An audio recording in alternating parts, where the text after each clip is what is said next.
Hello everybody. You might have been aware, I actually wasn't, that a new television show has premiered recently. And by new, of course, I mean that it's only 25 years old, but it's also new. I am, of course, referring to Teenage Mutant Ninja Turtles on Nickelodeon. I figured, considering some of the projects I have in the pipeline, that is a Teenage Mutant Ninja Turtles video and a Nickelodeon reboot related video. See, this looks a little better. Thought this would be something I ought to discuss. This won't be addressed in those upcoming videos because they're half shot. The only reason the other half of them isn't shot is because I don't have much in the way of lighting right now. If this vlog looks good, it's because I have some creativity and ingenuity, but not enough for a green screen or for something more elaborate. I'm really only guessing that this looks halfway decent based on the view in my camera, and if it does, I'm quite honestly shocked. But anyway, Teenage Mutant Ninja Turtles. Not bad. Not as bad as I was afraid. I mean, when I saw the animation, I kind of feared for the worst. Where should I begin with this? I don't think I've ever done a vlog. Well, I have, but let's start with some of the voices. When I first heard the voices, I knew they were somewhat familiar. I turned to look them up, and what did we find? We had Katara. Very nice. We had Sam Gamgee as Raphael, of all people. And by Sam Gamgee, I mean from the Peter Jackson version, not the Ralph Bakshi version.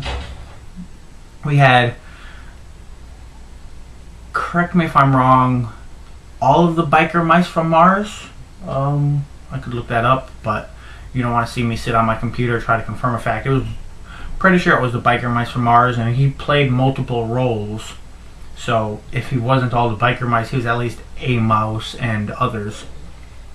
We had Sam, biker mouse, Katara, and there was one other notable figure that caught my attention. Oh, one of the guys is from American Pie. I could have sworn he was from Jay and Silent Bob Strikes Back. I think his name is Jason Biggs. He's probably known for other things. I could have sworn he was in Jersey Girl, so he does have some Kevin Smith relation, but according to IMDb, he was not in Jay and Silent Bob. I thought he was. So I must be thinking of somebody else. But he does look familiar based on the IMDb picture. And that's not what I was trying to caught my attention. God damn it. If I don't think of it in a few seconds, I'm going to move on.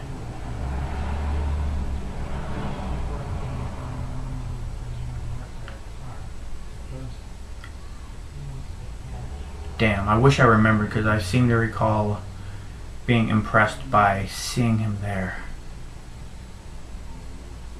Moving on.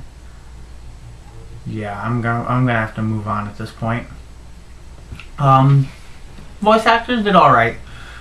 Splinter seemed a little off at times, but I think that's because his writing was... He was written as a mixture of traditional Splinter, but with a little bit of comedy thrown in, Nickelodeon style, so a little off to me. Not terrible, but a little off. You know, some of the way that Avatar was a little off at times. Not terrible, but a little off. I didn't look up who played the Shredder. He does appear. Very minor role. And I basically just looked up who played the main five, the Turtles and April. Before I go into the characters, let me touch down on plot basics. The Turtles are celebrating their 15th birthday, so we're establishing that they're teenagers. This is a little more in your face than in the original, which is where they just look like teenagers, but they acted a little younger, which it kind of shows a flaw in the premise, and that is that the Orokusaki, god damn it, terrible with names unless they're in front of me. and I don't think they ever actually say Splinter's original name in here. Yes, this just like the 1987, Splinter is originally, god damn it, Hirato Yoshi. I feel like I'm saying that wrong. Hirato Yoshi, something Yoshi. Hiraku Yoshi. God damn it, I'm terrible with names. I feel like Spoonie right now. This is why I was never a huge vlogger. But that conflict was 15 years in the past now, at least. So it kind of put some distance on the conflict, which I think will be resolved when, that conflict really comes to a head. And, it'll feel a lot more immediate once there's actual fighting with that faction going on. But anyway, the Turtles established that they're 15 years old. Shredder recounts the origin story. Splinter recounts the origin story. About what you'd well, let me actually go, because there's some unexpected things. Basically, Yoshi is just walking down the street one day, and he happens to see a gang of strange individuals. By strange, they're completely uniform and they're super strong and show no emotion. If I explain later, and you probably have guessed by then, no. But they attack him because he sees them carrying mutagen, essentially. They speak strangely, but at the time you just think it's because they're foreign or something. It's a show about people coming from Japan and bringing their culture here. It's kind of expected, so kind of overlook it the first time. Mutagen breaks. There are 4 turtles just standing there in the middle of the street, and they become Ninja Turtles. Well, they become anthropomorphic turtles because they're not ninjas or teenagers yet. And there's also a rat, so Yoshi becomes Splinter. That's their origin story. They do later go on, as the episode goes on, they go up to New York for the first time, and they encounter the same group of thugs, kidnapping who we will later learn to be as April O'Neil, or at least April, and her father. And we discover pretty well off the bat that these guys are not human, and Michelangelo discovers that they're cyborgs with... Okay, this is the part that I'm kind of reserving judgment. They're not Utroms, they're not the original Krang, but they're probably some blend of the two. They call themselves the Krang. I like to think that they're like a clan of Utroms. I don't know very much about Utroms. I get the feeling that they're not exactly the same as the original Utroms. They call themselves the Krang, but they're very clearly not the same as the original Krang either. But they all have robot bodies, similar to the Utroms in the 2003 series. They come awake when they're no longer controlling their robot body. Grasp on English isn't all that good. It's really all there really is to say there. There's apparently not going to be an evil overlord Krang, which is disappointing. I do enjoy a good Krang. So, hopefully Shredder resolves this. Shredder, we don't see much of Shredder. We basically see him at the end. There's a little thing about a newscast discovers that there are ninjas fighting in New York that caused, the whole fight that occurs in the episode, and Orokusaki, I believe his name is mentioned, sees the, he also, it's a little clumsily mentioned because as the Shredder was known back then, they don't know who the Shredder is. So he's revealed to be both the Shredder and Orokusaki. We see a man scarred in the shadows watching the newscast, sees the shurikens of the turtle on the news, has a symbol that looks oddly, like it has to do with 4 turtle shells in a sewer grate, and this apparently points him out to Yoshi.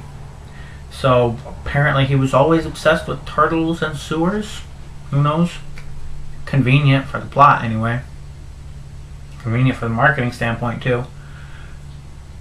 And so he decides to take a flight from Tokyo to New York to fight, believing that it's going to be two opposing armies of ninjas.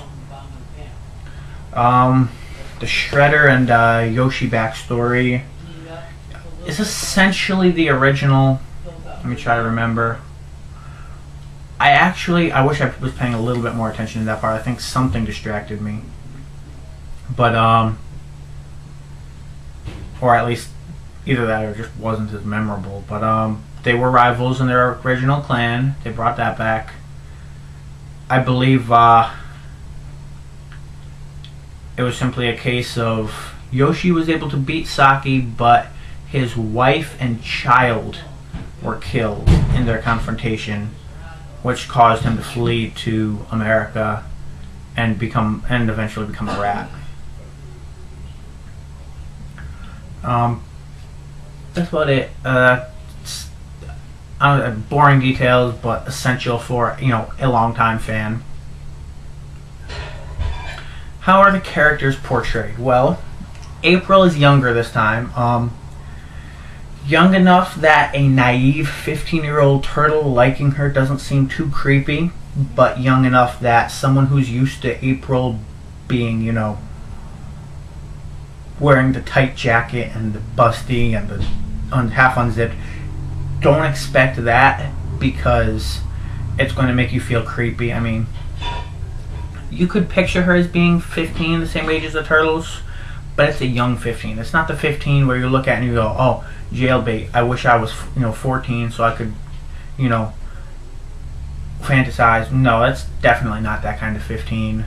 I mean, as I grow older, I realize there's a lot less of that kind of 15 in the real world anyway, but she looks young. I mean, April could be anywhere from 12 to 13. They don't really specify her age.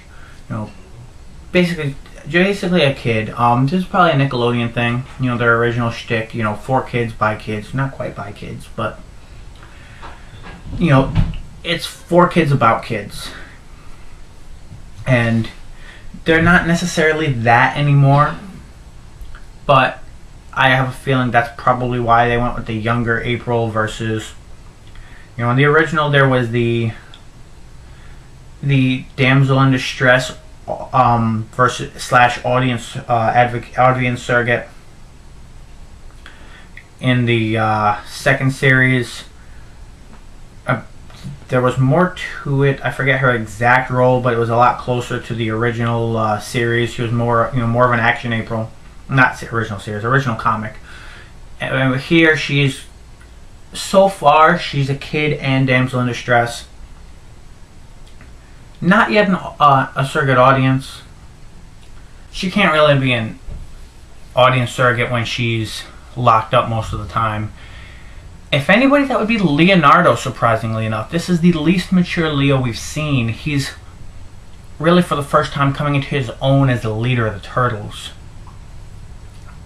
I don't believe any series so far has shown their first outing into the streets. They were all pretty familiar with it by the time, at least the 87 series, the 1990s movie, and I think the 2003 series. In the beginning of all of those, they had already ventured into the streets before.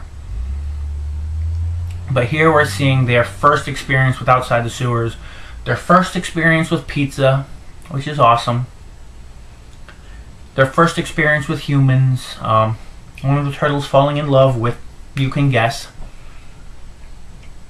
and I like it. As I was saying, Leonardo is our audience surrogate. We're kind of seeing, you know, he's a fan of Star Trek animated series knockoff. I don't know if this is a real show. If so, it's a 60s style thing, very much based on Star Trek. So I would think this is just a knockoff show created for this. Raphael is the strongest fighter, and he clearly establishes that, which I don't mind, because if there's anybody, I would normally put Leonardo and Raphael head to head, but since Leonardo's still developing his mental strength and Raphael never really had to develop that, Anytime you see Raphael develop that, it's more his ability to work as a team. And here they're all learning to work as a team. So Raphael is clearly going to have the advantage here. So Leo might become his equal, but at this point, Raphael is everything he needs to be to make his character complete. He is the most complete of all of them. Leonardo is working on developing the mental strength that he is characterized as. He and Cyclops have this kind of thing where, they have a beat stick, and other than that, it's their discipline that defines them and makes them strong. So Leo has his beat stick. He doesn't really use it yet because he doesn't have that mental strength yet, and that's the whole point of this, is becoming a leader. Splinter and Leonardo have this discussion about why Leonardo was chosen to be the leader. And Splinter essentially says, as a leader, you'll learn there's no good and bad choice. Well, there are some bad choices, but there's not a right choice to things. And because Leonardo was the one who asked, versus Raphael, who assumed being strongest meant he was automatically leader, and Donatello, who also just assumed because he was smartest he should be the leader, he was given it. Well, they don't go into that much detail, but basically because he asked.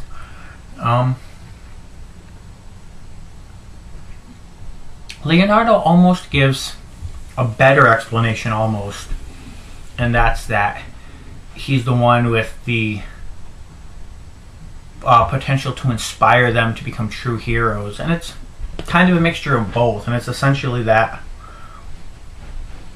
Leonardo is the one who really sees leadership as what he wants to aspire to do, versus Raphael, who wants to be the strongest, and Donatello, who wants to be the smartest. So given someone who wants to lead, someone who wants to be smart, and someone who wants to be strong, you would give the leadership to the one who wants to lead. So they kind of beat around the bush in really explaining that, but if you combine their two reasonings, that's kind of what you get, which makes sense. And then of course there's, well, Michelangelo asked too, could you have given it to him? And of course that's more of a comedic moment. And they're like, no, that would be wrong. Mikey does always, does kind of get the short end of the stick at these times. But what can he's comic relief, and that's what he does, and it's what he does well. And it's, given the choice of any position, it's what he would want to do.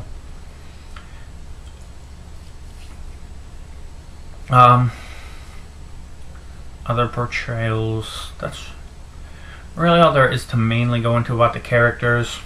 The animation bugged me for the first half of the episode. By the time the second half came around, I was kind of warmed up to it. By the way, it's 2 episodes, so I say first half, second half. It's a 2-parter that I watched together. I think it was released together. I watched it on Nickelodeon.com.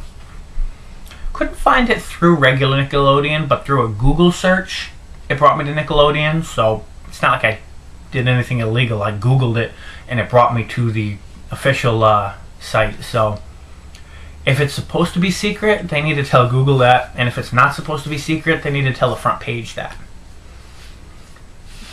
Anyway, the animation is kind of cheap. And sometimes it looks like it's intentionally so, because they've got that little kid show, not quite anime, but with some anime influences animation going on.